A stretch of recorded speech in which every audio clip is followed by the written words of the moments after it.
questions which often come up is around the timeline with grief. And I just actually noticed Sophie mentioned on the chat when would be a good time to actually see a therapist. I saw one very early after my son died, but would be better to do it after a year. But also just with that question, other people have mentioned, why am I suddenly feeling grief so much worse 3 years later?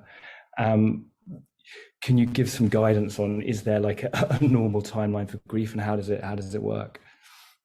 So I think time is such an interesting aspect of grief that I think people are very ignorant about. And so first of all, when someone who's really significant in your life, and certainly if a child dies, which sort of tears up the rule book of life, like your future looks catastrophically different, our relationship with time is kind of irreversibly altered in that you look back with longing to the time that the person, that your child was alive, or whoever the family member was. And you look to the future, the future looks quite daunting.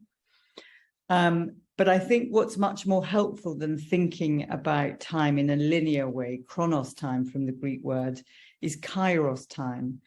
And kairos time is felt time. And so that there isn't a right or a wrong way or sort of time that's fixed, that's normal, but our own kind of process of time.